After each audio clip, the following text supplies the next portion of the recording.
World of Warcraft death traps, League of Legends playoffs postponed, Capcom fighting channel, Xbox music, and Onlive. All in today's gaming news.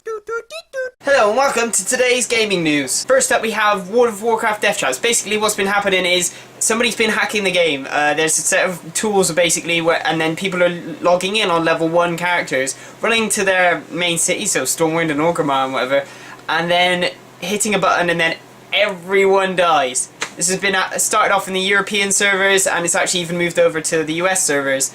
I'm going to link a video below so you can go and watch a video of this happening in Stormwind so you can see what's happening. Basically, this is kind of bad. We're waiting for World of Warcraft to sort of put out some form of statement, but it's not very good. It's obviously never going to be good when this sort of thing happens, but we can only hope for the best. The League of Legends playoffs was postponed recently. Obviously, it was meant to happen yesterday.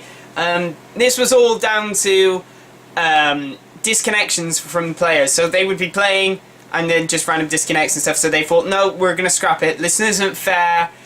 This isn't actually a competition. It's who doesn't disconnect.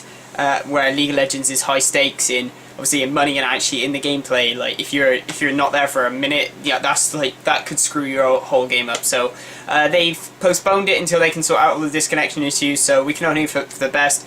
I do feel as though that this shouldn't have been a problem and they should have a LAN version, which should be a thing, especially for tournaments. They should have a LAN version, but you know, you can't win them all. Capcom has actually decided to start its own Street Fighter Twitch TV channel where they'll be broadcasting tournaments of Street Fighter. I think this is great, this is good. A developer getting behind a game that they've made and pushing it towards esports, but they're personally doing it. They're not waiting for other people to get out there and do it. They're doing it personally, so the quality should be better. Although I am skeptical of this, because at the same time it does mean that other people that are currently doing this thing themselves, so you know, basically doing videos and whatever of tournaments of Street Fighter, can no longer really do that, where there's always a majority. Like there's obviously going to instantly be a monopoly. So is this 100% fair?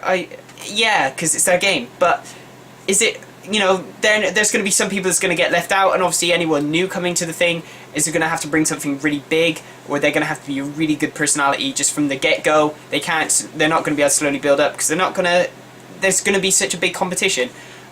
We can only hope for better, you know, like, this is a good thing though, this is a good move. We can always hope for better and more push towards a greater esports community. Xbox has announced its music thing. It's called Xbox Music. It's meant to launch this month. Basically what this is going to do, and it's meant to also launch alongside Windows 8, so you know, that's around about the same time, right? So what this is going to do is allow you to play music through your Xbox.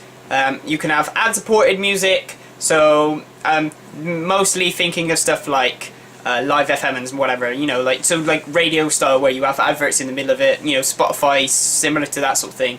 And you can also have subscription based, so you'll be able to pay, you know, as an Xbox user monthly or whatever, to be able to get this service of just basically free music. So all sounds pretty good. I don't know, I don't really feel like anyone would play music for Xbox, and you know, the few people that would you pay monthly for that?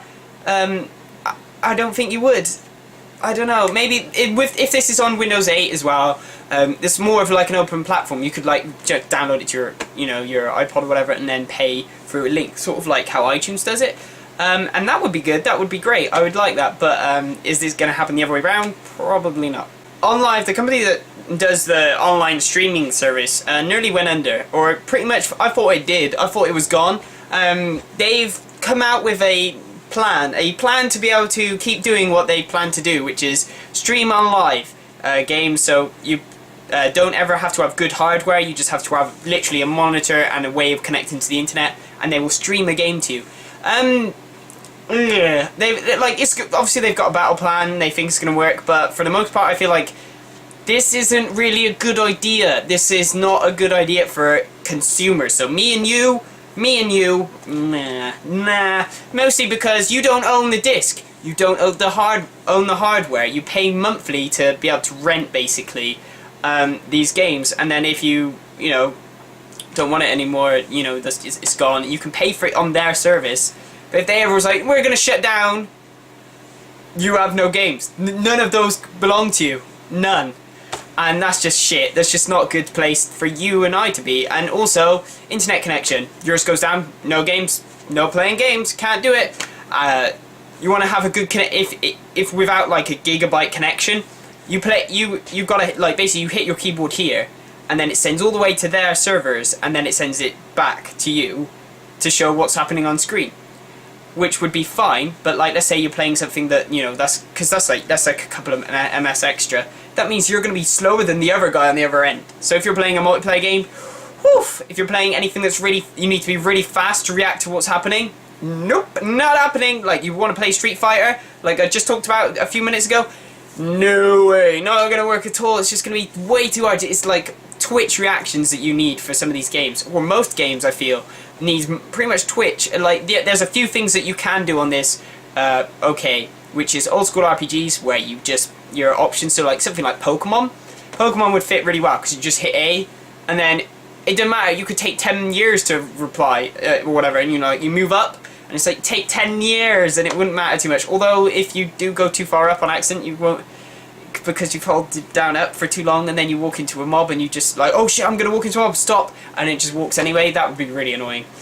So maybe even that. So, I don't know, I feel like they need so fast an internet connection that we won't really, no one's gonna enjoy it as much as they should. That's all from me on today's video game news. If you enjoyed this video, please like and comment and favourite and everything you can. It really does help. I always used to think it didn't, but it does. And I will see you again soon on the next gaming news. Goodbye!